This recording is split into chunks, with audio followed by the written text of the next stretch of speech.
It's fine. Yeah. It's really fine. 1, 2, 3, 4, 5, 6, Just 7. stay about that distance. Though. 1, 2, 3, 4, 5, 6, 7.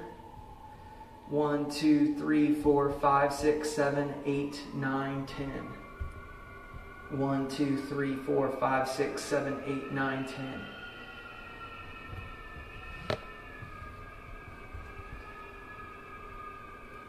One, 2, 3, 4, 5, 6, 7, 8, 9, 10.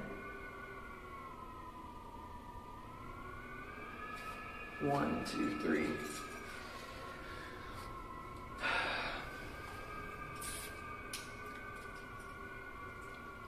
What are you getting? I'm just waiting for them to say Okay. when we should roll. You told her we're starting? And Yeah. You told her we're ready?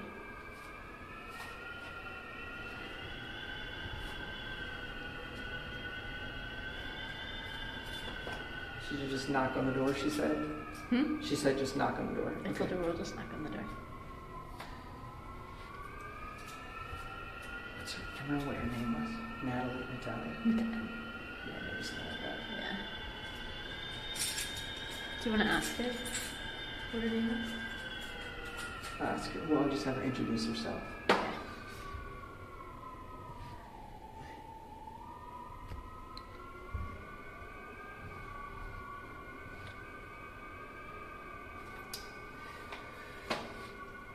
Okay. Okay, 1, 2, 3. All right, my name is Dalton Bennett. I'm here with the Post Video team. I'm actually here with my colleague Zoanne Murphy. We are in Miami's Brickell district. We've been here now for the past 3 days.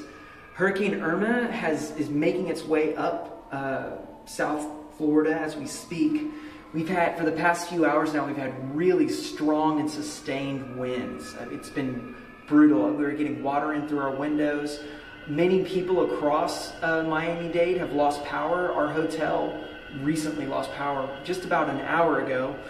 Right now, there's still residents, locals that live in nearby neighborhoods from Coconut Grove to Little Havana that have taken up shelter here in the hotel in the hopes of waiting out the storm.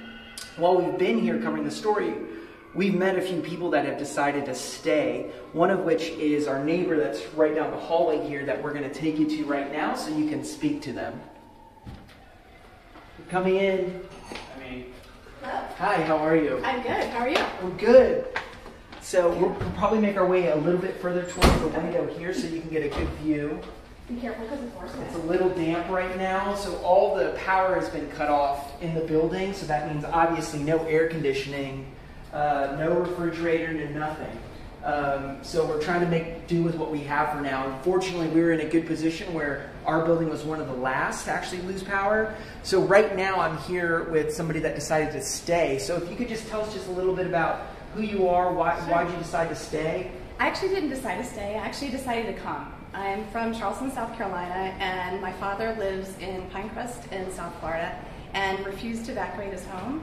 So I decided I had to come rescue him and find a safe hotel, and so he moved in here 2 days ago. I mean, to people that maybe don't understand what it's like here in South Florida, here in Miami right now, I mean, how would you describe it? I read out the hurricane last year in Charleston for Hurricane Matthew, and it's pretty undescribable. I sort of thought I would know what I was getting into, but unfortunately, it's so much worse than I ever could imagine. The building's shaking, there's sheets of rain that continue to come down for hours on end, and it's a little bit unsettling. And so, could you just tell me, what was it like for you to prepare when you came down here? I mean, what kind of goes into your mind when you're doing that? What are the steps like when you're doing such a thing? So I kind of decided at the last minute that I was going to come down here, and at the time I was leaving, there was supposed to be a hurricane in Charleston, and it looked like Charleston was going to be direct hit. So I had to get my business ready for the hurricane, I had to get my house ready for the hurricane, then I had to come down and get my father's house ready, and then find a hotel all in 48 hours. So there was very little prep involved. The only thing I got was a lot of water and alcohol, and made sure we had plenty of food, and that is about the extent of our prep. I mean, what would you say, in a situation like this? I mean, you've been through hurricanes before. What do you think? What is the most challenging part of something like this, of going through a situation like this? I think not knowing what to expect, and now not being connected and not having any access to internet and losing power. So at this point, we have no idea what the condition of my dad's house is. We sort of think it's going to be completely flooded, and possibly all the windows broken, the roof have been torn off, and he does not have insurance. He doesn't have flood insurance or wind and hail insurance. So unfortunately, we'll go back and potentially to a total loss. Let's hope that's not the case. Let's hope not. So, were you able to prepare at least anything in the house? Nothing. Nothing. Nothing. Nothing. And what are your plans for? Are you going to stay here for a while? Or are you going to ride it out? I'm going to go. We're going to go back to when we can safely get back to his house and go check out the situation and just assess the damage and then make a decision at that point. Yeah. And I guess so. Like here, where we're at right now. So, if you said that you've been here for a little bit, and if you don't mind, sure, we can open the door here. So you said that you obviously have seen the water levels change and adjust. What are we seeing now compared to how it was before? So before, the water level obviously did not cover the parking lot. It was way back beyond these buildings. Obviously, covered the parking lot and all the way up to the buildings. So it's obviously great flooded. And how was last night? I mean, was there a lot of wind last night for you? Was it quiet? Last night was very windy. Luckily, we were sort of protected on the side, so we were able to sleep, but it pretty much sounds tremendous wind the entire night. And we're going to just take a quick step out here so they can get a quick look of everything. So right now where we're at is the Miami's Brickell neighborhood. We're in the Fortune House Hotel, which is right in the downtown of Brickell. It's surrounded by condominiums, hotels. If you look, there's the bay, right? You see the water. You can even see where the Corniche begins and ends. Over here, straight over here as well, you can see where, I mean, those are cars. In the distance over there, those are cars. They're up to their side view mirrors in water. You can't tell where the water begins and the land starts. It's an unbelievable scene right now. We have wind gusts, really strong wind gusts. Fortunately, where we're at right now is sheltered, so you can get a better sense of what the weather conditions are like. But by no means is the city right now in the clear.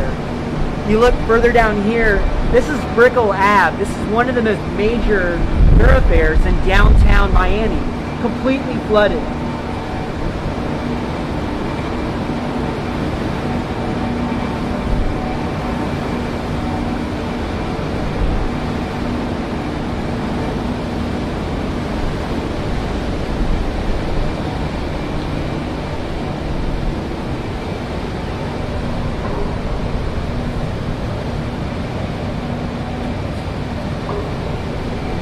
So the Washington Post has teams all across the state right now. We even have folks up in Atlanta, Georgia, covering the storm and looking at the after effects and trying to keep you up to date with what's happening here on the ground.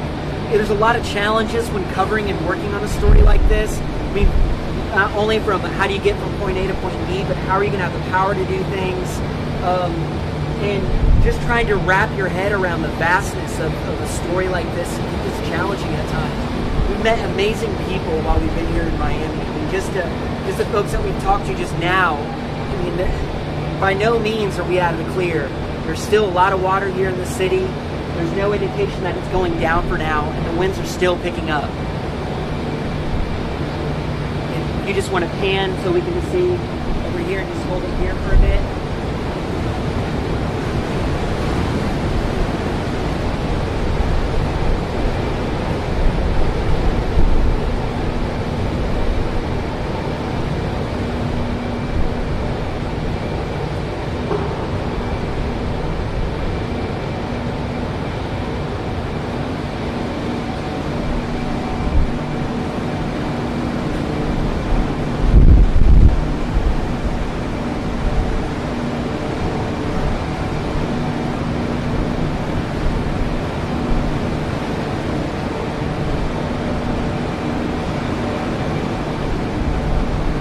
So when we first arrived, it was a perfect sunny day. We got here Wednesday, right? So the first challenges that we faced, had to figure out, was how do we get supplies to cover this story. So when we first arrived, I mean, there was no indication whatsoever that we would be in a situation that we find ourselves in now. As time progressed, it was clear that first, starting yesterday, we would get bands of storm. I mean, the wind was very mild, nothing like this. As the day progressed last night, by, let's say, around 11 o'clock, 12 o'clock, it was clear that the storm was not far. Throughout the night, our windows were howling. There was yet any water here in the streets at all, but it was clear that the storm was all on its way. Earlier this morning, my colleague Zoanne Murphy and I just went down to check out and see what the situation was, and within hours, by about 10 o'clock, it was clear that the water was coming in to Brickell.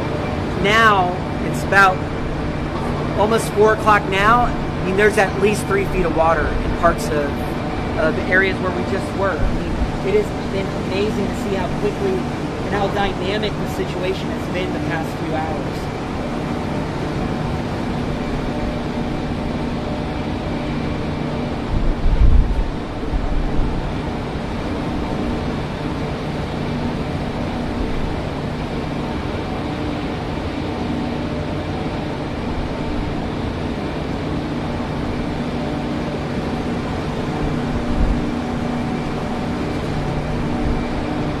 So one thing to keep in mind, so our colleagues, everybody at the Post video team, a lot of us were down in Houston covering Hurricane Harvey.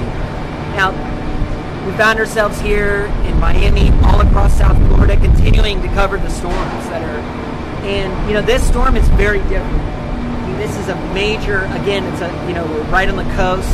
The city itself is very susceptible to flooding where we're at right now, and it's amazing just to see the amount of water that is in the city right now, and it's only within the past few hours. I mean, we are still around high tide, so there is a hope and an expectation that the waters will recede, but still the wind is fierce. And we're surrounded right now by high-rise condominiums and hotels, which fortunately is providing a bit of cover. We can see a bit of reprieve here from the rain for now. But there's really no telling as to exactly when we can expect this water to leave. And if you look down over here, there's actually people that are gathering. At least there's 2 people taking pictures not far from the main thoroughfare down there on Brickell Avenue. There's reports now of at least 2 cranes that have toppled, just to get a good sense of like how strong the winds are and how rough they've been. I mean, we've had to brace our own sliding glass door in the apartment that we're staying at with a mattress just for safety. And this is no joke. These are tropical force winds, and the storm itself is moving away from here. It's going northwest. I mean, we'll have to see what the rest of the coast on that side of the state is in for. And undoubtedly, we can expect storms, like massive storm surge and continued winds. Just pan over here one more time so people can see the.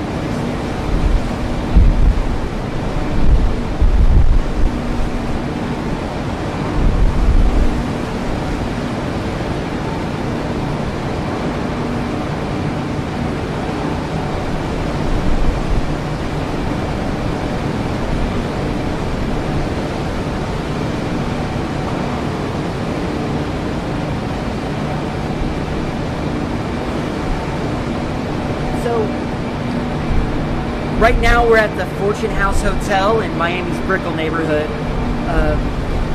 Amazingly, the staff, a lot of the staff has actually stayed behind to make sure that the hotel is protected. They've had to take up their cars from the ground floor. I mean, there's water right now that goes up into the entrance of the parking garage. There's about 6 inches to a foot of water in front of the entrance of the hotel itself. Additionally, I mean, there are families that are staying here. We've met an elderly couple that were afraid that their condo would lose power, and they relocated to another place. Here, the neighbors actually to the room that we're staying at right now on the 18th floor, She traveled all the way from Charleston, South Carolina to make sure that her father was taken care of. And he didn't want to evacuate. He's got a home here. She had to make the decision to make sure that he was taken care of and looked after. In the situation for us, fortunately, we only very recently lost power. Across Miami-Dade, though, I mean, it's in a massive issue. A lot of challenges right now. There's absolutely no movement on the roads at all. There's flooding in the streets, I mean, major thoroughfares. A Sunday afternoon, right? A Sunday afternoon in Miami, we would expect people to be out and about. Of course, there's nobody out in the streets. There's no cars moving. Very few people. It is a complete ghost town as people just wait to see what's going to happen with the storm, when it's going to pass.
So, can I just have you introduce yourself for us? Sure. My name is Natalia Costello, and I'm from Charleston, South Carolina. So, we're here with Natalia Costello from Charleston, South Carolina. So, just to recap, can you just tell us, what has this been like for you so far? Well, it's been very disturbing to see all the wind and rain and all the flooding, because I know when I get back to my father's house, there's going to be tremendous damage, and it's going to be a total loss. And I guess, what do you think is important for people to know that aren't here right now? I mean, people are curious about kind of how to help or kind of, what your expectations are. Are there things that you want people to know? Well, I'm involved in the Red Cross, and I think being very involved at this point is important, because I think the destruction is far greater than people can ever imagine. The storm is so much worse than I ever expected. I never had any idea it would be this bad. And I guess for you, did you speak to your father about why he decided not to leave? What was the motivation for it? He rode out Hurricane Andrew, and he felt like he could ride out this storm, and it wouldn't be a problem. Was there a decision for you? What was the decision for you to come down here? Was it, hey, when your dad said, I'm not going to stay? Can you kind of just walk us through that process? I knew immediately after watching the news, I think probably back on Tuesday night, that it was going to be a catastrophic storm, and I knew I didn't have any choice. If I wanted him to live, that I was going to have to come and rescue him and bring him to our town. And I guess what do you think? It's just such a weird time period, right? And so far, just from when we've been here at the hotel, what has that been like for you guys? Has it been tough at all? The hotel experience has actually been amazing. Yeah. Like you mentioned, the staff has been truly incredible. I think all the meals we've had here up until last night, there's been one cook and there's been one waiter, and it's taken a long time, but everybody's been incredibly patient, incredibly nice, and just incredibly helpful. And being in this experience is the best you can get. I feel incredibly fortunate to be here. We have a super safe hotel. We couldn't ask for more. I feel very protected and very safe, and I feel like the staff is really going out of their way to make sure that everybody's taken care of. Thank you so much. We really appreciate your time. Sure. It's great. It's really great. Obviously we're going to monitor the situation and see how things go from there. So, I'm Dalton Bennett. I'm here with my colleague Zoanne Murphy. We're one of 15 video reporters on the ground across the state, covering the storm. Stay tuned for the updates throughout Hurricane Irma and see where things go from here. So thank you so much.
Thank you so much. I normally don't do that.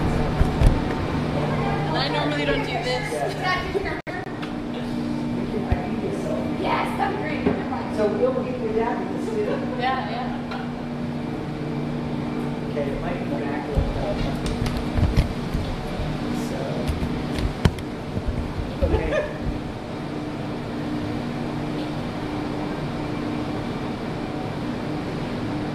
Let me just see how that turned Think out. you got it? It's all my head. It was really bad. Can you make it flip around? Oh, okay. I can do it like this. Yeah. I was doing it blind. Okay. Yeah, you don't have to do that. Maybe I should do it. More camera. Okay. 1, 2. There we go. Awesome.